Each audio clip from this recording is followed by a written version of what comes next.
Hey guys, Artistic or Autistic here, and for today's episode, I'm going to delve deep into the past. Well, about as deep as 2005 anyway. The story I'm about to relate to you contains no graphic material whatsoever, but it might cause you to lose whatever faith you had left for government. Back when I used to live in Quebec, it wasn't really hard to notice that there was a definite French bias in the political and sociological aspects of the province, which is hardly going to be news to any Canadians who are listening to this. But I didn't really mind the language laws, or the fact that the English schools seemed to get about half the funding of the French schools, or that some decidedly critical jobs like supervisor at a fire station didn't really seem to need to be able to speak really much in the way of English, even though we were right on the border with Ontario.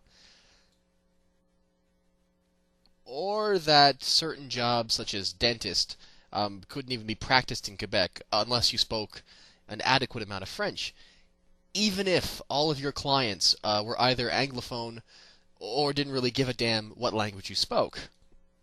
I mean, after living there for over a decade at the time, I had grown more or less accustomed to this. This was just par for the course. But back in the aforementioned 2005, I stumbled on a local news article that brought things to a whole new level of terrifying. The article explained that inspectors from the Agriculture Department ended up all but raiding 4 Walmart stores that were in Quebec City. Their target?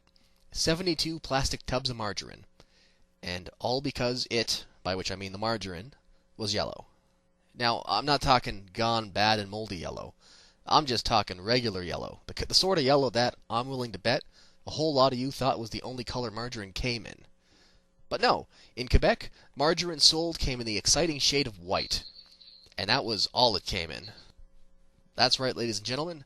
In Quebec, for the longest time, the sale of yellow margarine was illegal. The authorities ended up confiscating the contraband spread, which came to, and this is a quote from the Montreal Gazette's article, an estimated street value of $174.28. Yeah, street value. I mean, it makes it sound pretty hardcore, doesn't it? Like Law and Order should be having an entire story arc devoted to the margarine trafficking industry, with gun battles and interrogations and plot twists. But no, I totally understand this heroic act by the authorities. I truly do. I mean, the moment you let these yellow-bellied dairy kingpins stick a toe in your economy, my God, anarchy would reign. Those of you with children no doubt fear the day your young one's at a party, and one of the bad apples comes sidling up to him or her, very suave and savvy as they lean over and murmur, "Hey kid, you want to try some premium beige moo?" Peddlers will sell it on street corners to the poor addicted public, in those little cups no less, giving you just a taste at first because they know that you'll be coming back for more.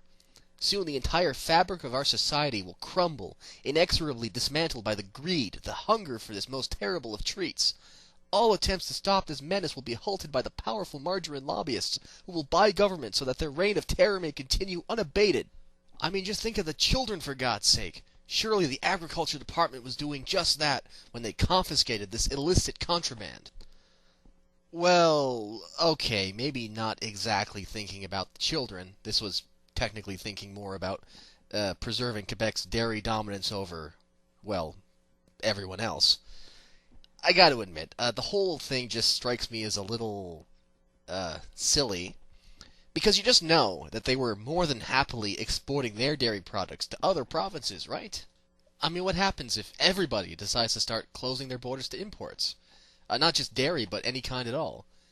Yeah, sure, you hear more than a few people talking so very wistfully about how great it'd be, with nobody taking their jobs, but really, everything nowadays is imported from somewhere. Where do we draw the line? Continents? Countries? States? Towns? Now, thankfully, about 3 years after this incident, the province was finally browbeaten into softening its totalitarian toast-topper laws, allowing the import of yellow margarine into Quebec. This was back in 2008, though, and considering I've been gone for a couple of years now, I have to admit, I wouldn't be surprised to hear that once more, yellow margarine's become the crack cocaine of the condiment world. Still, it does put things in perspective. Legality can sometimes be a bit of a tricky thing. Because as much as one would like to define a morality or validity based on its placement in law, sometimes law can just be really, really asinine. Speaking of asinine wastes of time, I recently put up a Facebook page for the series, which is probably getting a little ahead of myself since I think most people wait until their fan base is at least slightly bigger than their Facebook friend list, or at least the number of letters in their password. But hey, I mean, if you feel like checking it out and I don't know, maybe giving it a like, then feel free. You can either use the link below, or you can just search for Artistic or Autistic on the Facebook search bar. First 10 people to like it get an imaginary cookie and an imaginary pony. In fact, let's just break the imaginary bank and just give you all imaginary mansions, okay? Anyway, I hope my mild obsession with events that happened when I was a wee lad didn't bore you too much. I just like to bring up these little quirky things that prove, in the words of Dave Barry, that if a god did make us, he was obviously kidding. And on that note, this is Artistic or Autistic, wishing you all a safe night. Don't let the bedbugs bite. Seriously, they're bastards.